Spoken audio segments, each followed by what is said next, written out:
pripadajočem članku govorim veliko o inzulinu in o tem, kako vpliva inzulin na našo željo oziroma potrebo po sladkem in kako vpliva na to, zakaj se težko odpovemo nadaljnjemu uživanju večje količine ogljikovih hidratov in še posebej sladkih oblik ogljikovih hidratov zaradi inzulina.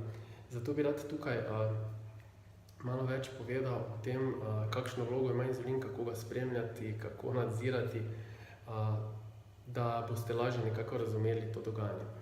Inzulin je v bistvu hormon, ki ga vsi poznamo kot hormon, ki se uporablja pri sladkornih bolnikih in vsekakor ima, kot vemo, velik vpliv na regulacijo krvnega sladkorja.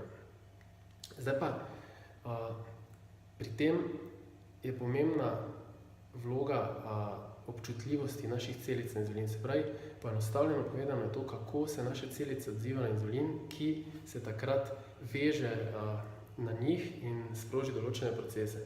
Poenostavljeno povedano, če je občutljivost celic na inzulin dobra, potrebujemo malo inzulina, zato da hitro uporabimo sladkor v krvi za procese v celicah.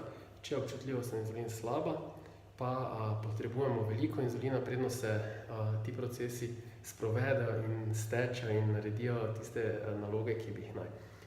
Kaj pa je posledica?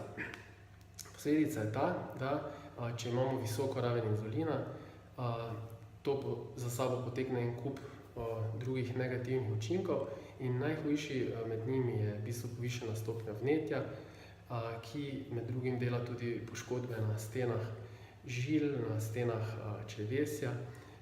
Ta povišana stopnja vnetja je v bistvu zelo dobro izhodišče za, to je karikirano povedano zelo dobro, v bistvu je slabo izhodišče za nastanek kakršnih koli bolezni. Predvsem pa se poviša riziko za srčno-žilne bolezni, saj s slabo občutljivostjo na inzulin povezujemo tudi bolj neugodno razmerje maščob v krvi, kar pomeni bistveno nižja vrednost, navadno bistveno nižja vrednost HDL holesterola in povišana vrednost trigliceridov. Torej, kako pa to najbolje ugotovimo? En pokazatelj je seveda izmeritev in iz neke strukture našega telesa. Ta je v bistvu najmanj natančen, ampak navadno pravilno pokaže. To pomeni, če imamo navadno večji obseg okrog pasu in tanjše okončine, je to ponavadi znak neke slabše regulacije sladkorja, ni pa to zagotovilo. Drugi, bolj natančen pokazatelj je krvni sladkor. Navadno je višja, kot je raven krvnega sladkorja zjutraj na tešče, slabša občutljivost celic na inzulin.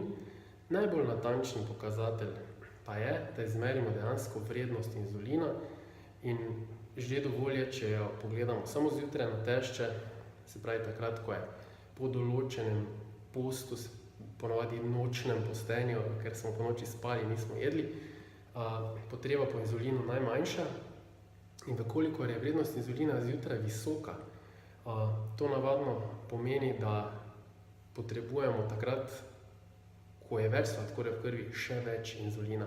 In več kot inzulina nam to v bistvu pove, da je potrebno več inzulina, zato da manjšo raven sladkorja spravimo v naše celice. Kaj je zaželjena raven? Če boste dali testirati, je res idealna raven pod 5 enot zjutraj na tešče.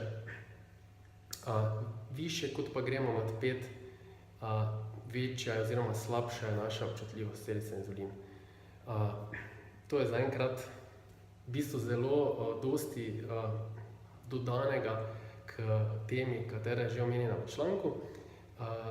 Vas pa z veseljem pozivam k temu, da dodate kakšne komentarje, vprašanja in z veseljem odgovoril nanje.